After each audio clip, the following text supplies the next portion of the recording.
This is the top predator, the great white shark. A 5,000-pound male starts a hunt. He hasn't eaten for 3 days.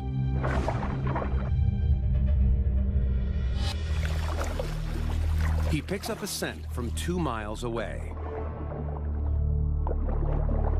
Seals.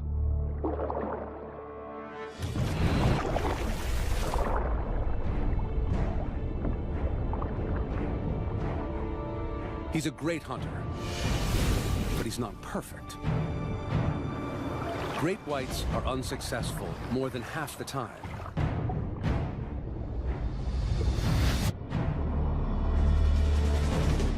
Weather conditions, prey reactions, or just plain luck can tip the odds.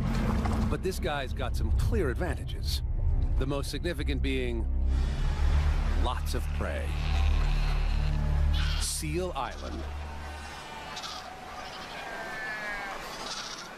It's early winter, right when this 75,000-course buffet must leave the island in search of food.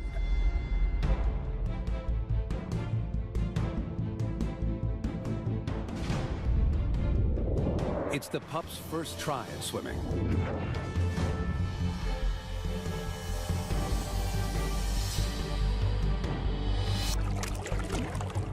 Instinctual grace soon surpasses clumsiness. They're on a mission. To get to their fishing grounds, they must run the gauntlet.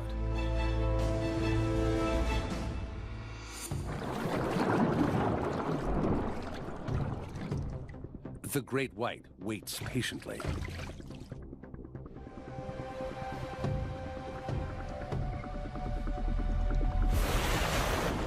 The older and wiser seals know what waits for them.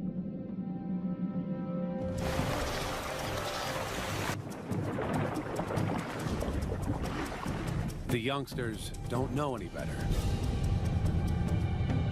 Hunger is a cruel taskmaster.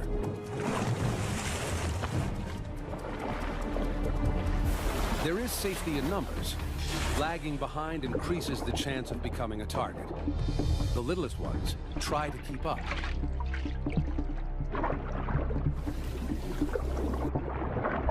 He can hear and feel them from over 200 meters away. In sharks, hearing and vibration detection are linked. The great white's invisible inner ears work together with 2 hollow tubes, or lateral lines. Microscopic pores open them to the sea, and when something moves nearby, tiny hairs are stimulated, alerting him to the disturbance. Scientists call this sense a great white's distant touch. He can smell them, he can hear them, and by his distant touch, knows they're close. He just needs visual confirmation.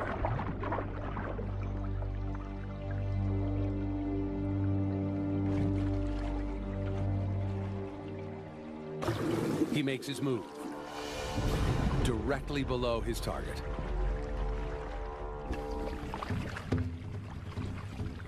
Then, he stokes his engine.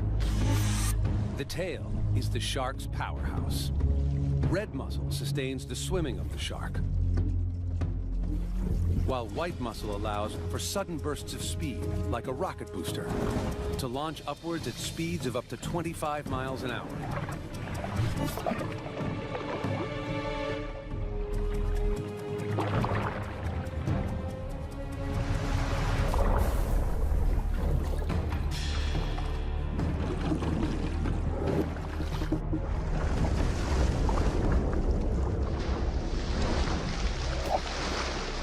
It's a fail. His elaborate sensory plan worked so well. He pinpointed a target and initiated the attack. The strike was textbook, except for a curveball. Clear skies and calm seas, like today, worked to the prey's advantage. The seal saw him at the last minute. So when the shark made contact, his cover was already blown. The seal's whiskers detected tiny vibrations, so he was aware of the shark before he became dinner.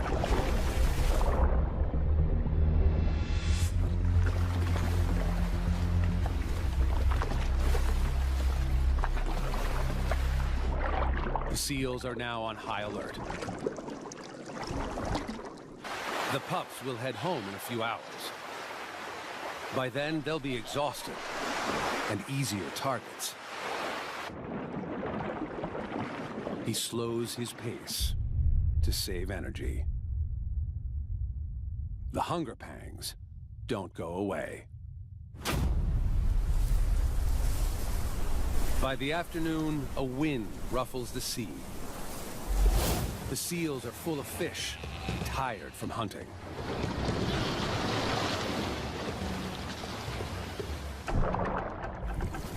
It's supper time.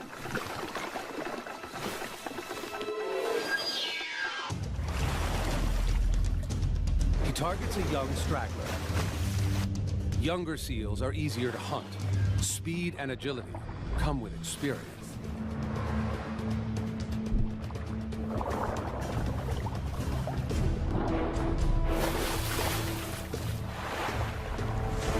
A great white has two major blind spots. Directly in front of the snout and right behind the head. The seal luckily lands in those spots. Agility wins. The seal makes it to the kelp. Double fail. For the shark, it came down to one critical moment. The initial strike didn't bear fruit, and from then on, the odds were in favor of the seal. It became an agile torpedo, using its front flippers to propel itself away from the shark, while steering and changing direction with its back flippers. The great white had already struck out once today, so when he missed the seal on the first strike, he should have just swum away. Two fails means he's lost out on over 1 million calories. The great white executes the perfect attack. But there's something wrong. It's a decoy seal set by a tourist boat to lure the shark.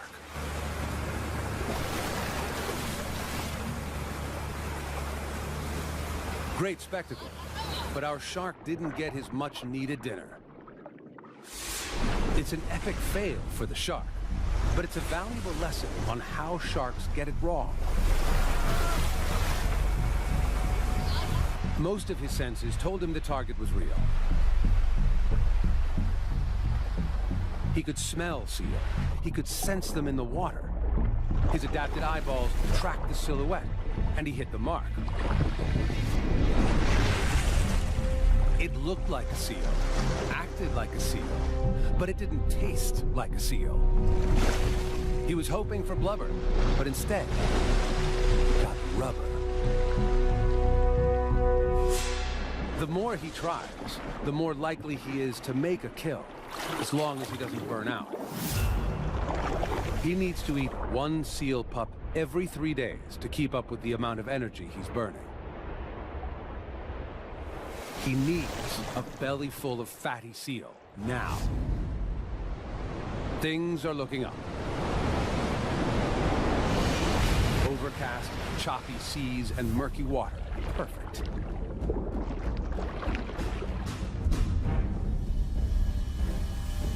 No longer in tight formation, the seals are trickling in from their 3-day fishing trip.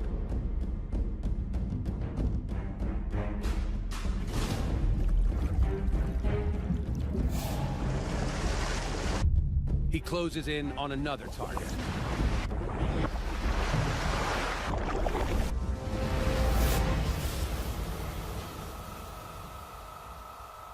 It's a direct hit. Success at last.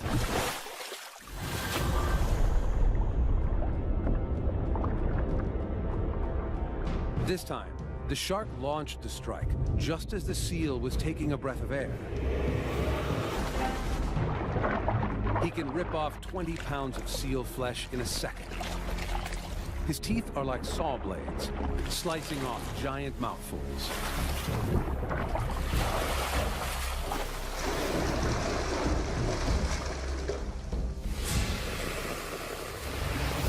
For the great white, All systems must be accurately aligned for the perfect hunt. Every seal he gets fuels his machine. The ones that get away motivate him to try again.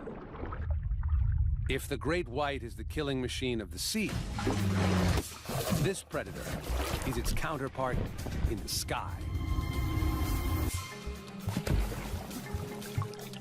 Gannets are air-to-water missiles, plummeting at 60 miles an hour for their food. Now, they're leaving to track down a fishy feast. 200 miles away, millions of sardines start their annual migration.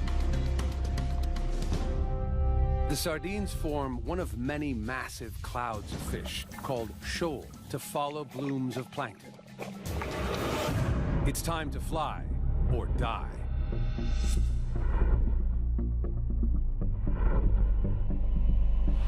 The sardines can travel up to 37 miles per day, but the gannets can cover 300 miles before refueling. Their bird's-eye view means they can look for dark moving water, a sign of fish massing together. Unlike most birds, their eyes face forward, giving them binocular vision. They see them, or so they think. They were hunting for sardines, but instead, they've got a shoal of thousands of mackerel, bigger, more challenging fish to hunt. The shoal is at least 30 feet below the surface. The gannets prepare their superpower. They climb to almost 100 feet to maximize momentum and gravity.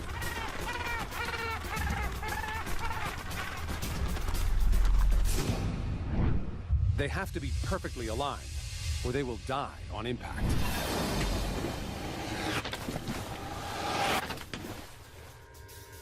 Wings tuck, feet stow, then into an arrow shape. Most objects at this speed and from this height would hit the water like it's a brick wall. But the gannets cut right through it. Protective membranes cover the eyes and act as goggles during the dive. The beak is strong and pointed. Their nostrils are internal, preventing any water from entering on impact. The thick skull bone is a crash helmet, and air pockets inside are like airbags, cushioning the blow.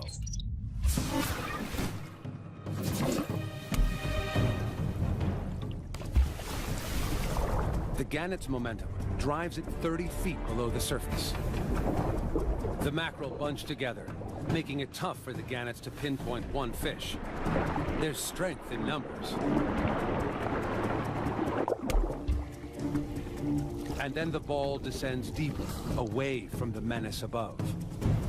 The gannet has two options: go back to the life of a bird, or transform into the awesome superfish.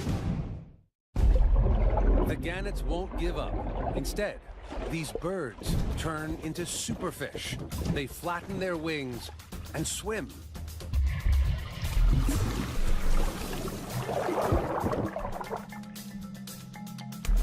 They can reach 60 feet while holding their breath. They close in on the big ball of fish.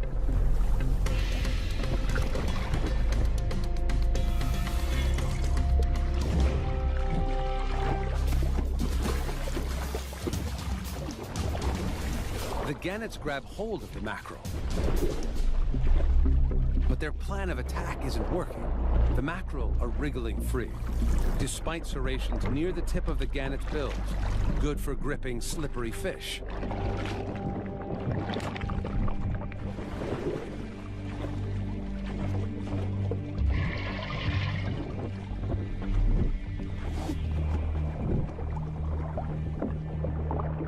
The shoal retreats to 100 feet, deeper than a gannet can dive without running out of air. It's a fail. The high dive was perfectly executed. Within seconds, the fish were under siege.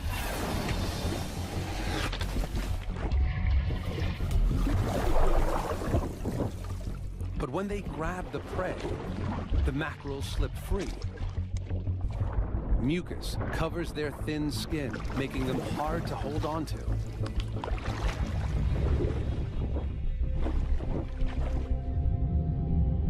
The gannets are tired from the lengthy flight, and today the strong swimming mackerel proved too much for them.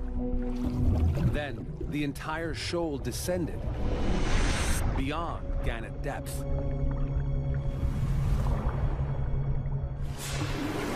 With empty bellies, they take to the skies once more. This time, they'll go for smaller, easier to grip sardines. But where are they? The gannets are now more than a day's flight behind the sardines. They need to hustle, a huge challenge for the young flyers among them. Their time and energy are running out. While the gannets search above the water, a menace prepares for battle below. The sailfish uses its bill to slash at the sardines and isolate a victim.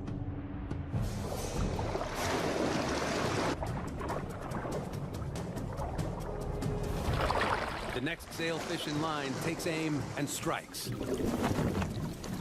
It's completely off. When one misses, another is ready to take its place. Another failed. Or is it? Sailfish don't just pick off individuals. They hit multiple sardines over and over again.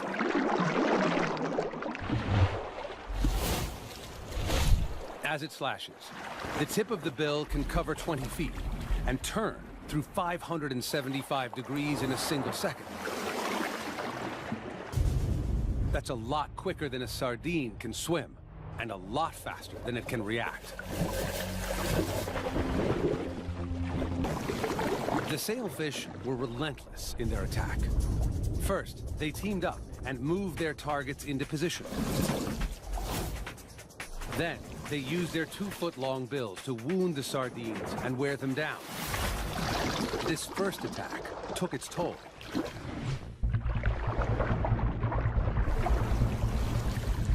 Each sardine was roughed up, then gulped down by the sailfish in less than 1/10 of a second.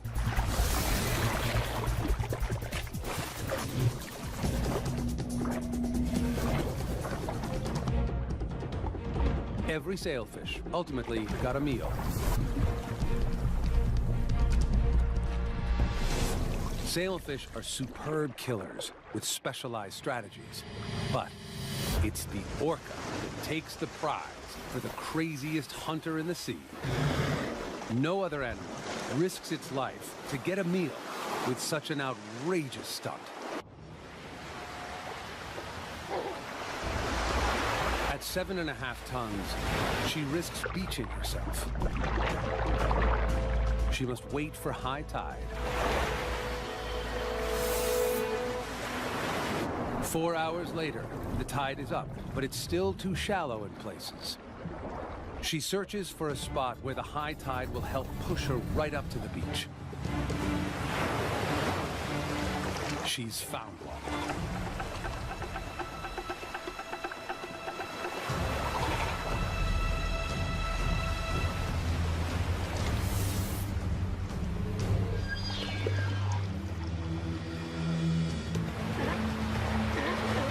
She gears up to perform a super stunt, totally unique to this pod.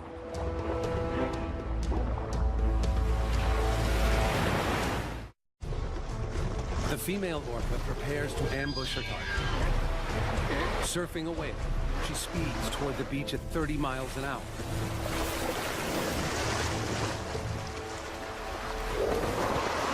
It's a fail. Success is determined by forward planning and critical timing.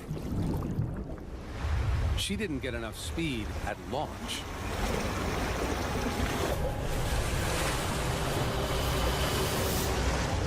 Then, at the last minute, she ran out of water to surf and put on the brakes. This gave her away, and the pups escaped. It's a skill that takes years to get right. She tries over and over.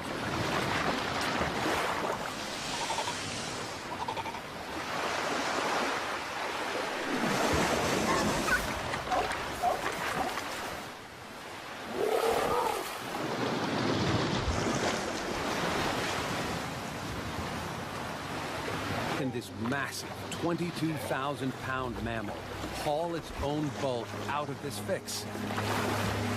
Pod to move on. But another, much bigger pod is just getting started. It begins with a family of 12. They find others with the same goal. The families don't compete, but join forces, form ranks, and are soon a legion of 1,000 strong. A ready to hunt megapod.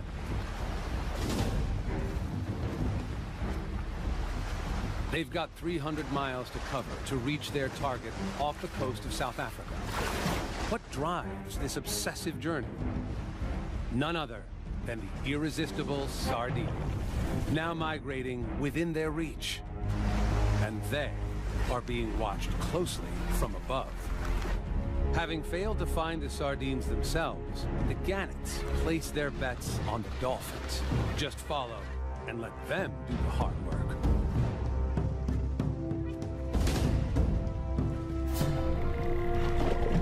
Like their giant dolphin cousins, the orcas, they use their sonar to communicate, navigate, and home in on their prey with deadly accuracy.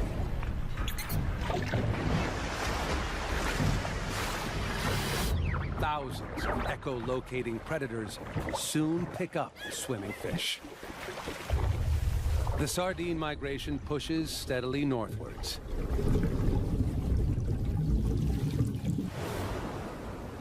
This shoal is an astonishing 9 miles long, 2 miles wide, and up to 130 feet deep. In some places, the shoal is so dense and moving so fast that the fish in the middle die from a lack of oxygen. More than 500 million fish are swimming towards the dolphins. It's impossible for a shoal this big to hide from the megapod's detection system.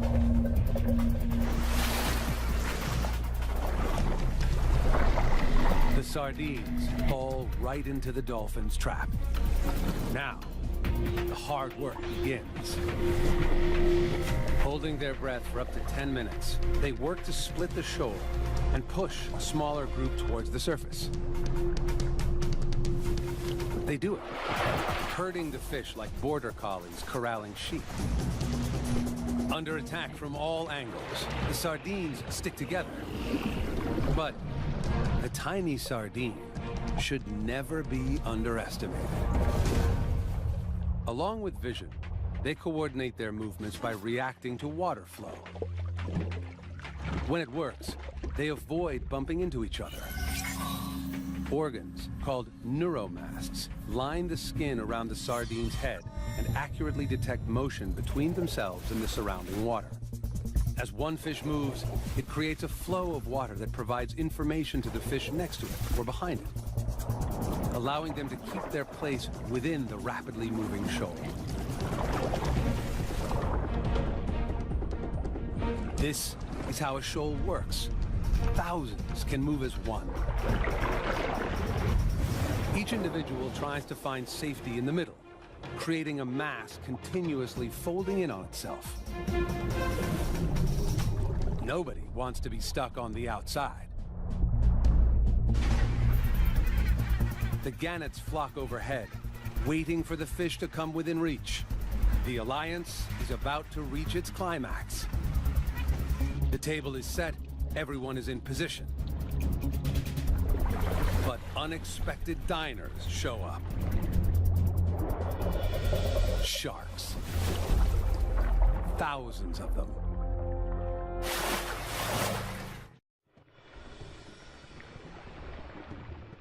The dolphins and gannets hold back, Feeding with the enemy means they could easily become a meal themselves.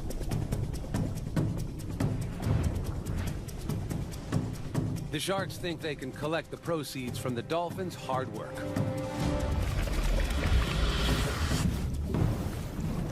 They bully their way in, destroying the tidy formations the dolphins have organized. But the sharks can't get a mouthful.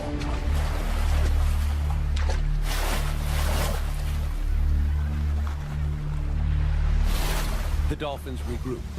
Just maybe they can patch up the mess.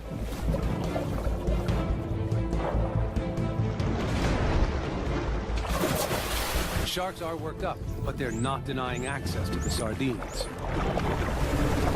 The dolphins boldly focus on turning this setback into a victory. If they don't, they all go hungry. Dolphin, gannet, even shark. The dolphins are back to herding. The sardines respond as predicted, defensively moving into a tight ball close to the surface.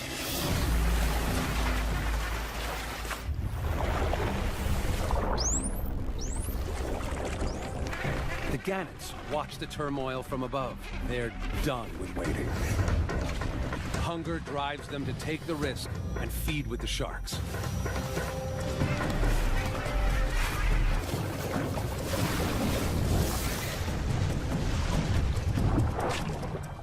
The feast fast becomes a frenzy.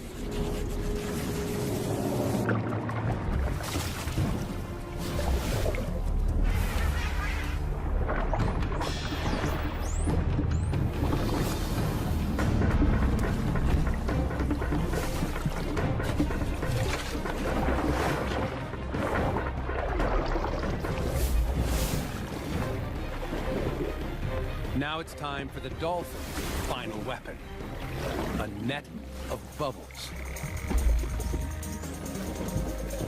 The bubbles form a barrier that the sardines don't like to cross.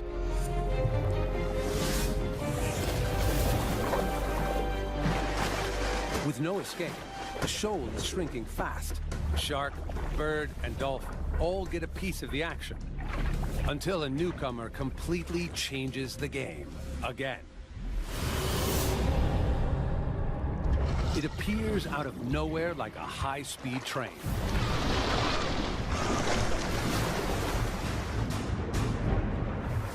"42 feet in length, with the ability to swallow a small car, the Brutus whale vacuums up hundreds of sardines in one mouthful.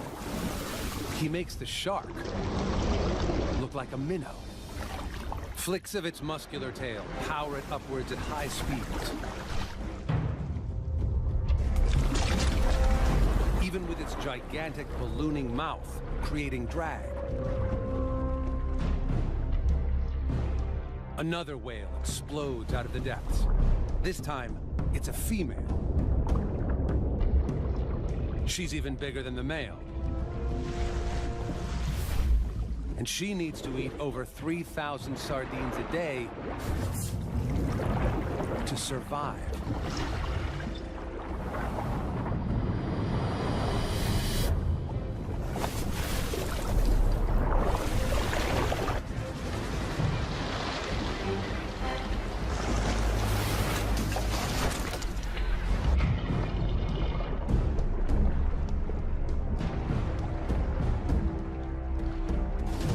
The whales triumphed in what the sharks initially attempted, a latecomer cleanup job.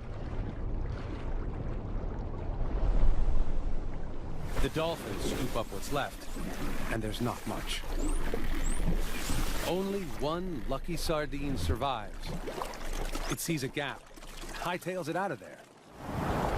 It was a surprising, multi-staged, multi-species kill, with critical turning points. The dolphins were the masterminds, tracking the shoal with sonar. The gannets used them to locate the migration. The dolphins triggered chaos, and the sardines retreated into a ball. The final step was to split the shoal into smaller balls and chase them up to the surface. Then the sharks bulldozed their way in, messing with the dolphins' plan and not helping their own cause. But the dolphins had the courage to regroup and pack the fish together again. As a result, all the predators could gorge themselves until the dark horse showed up. He vacuumed as much as he could before the bigger female took over, and she finished them off before the others could. Still, the super pod of dolphins is well fed. They disband and go their separate ways. The gannets now have enough protein to fly home. The sharks are full. And the whale did the least amount of work for the most reward. The sardines were massacred. There is safety in numbers.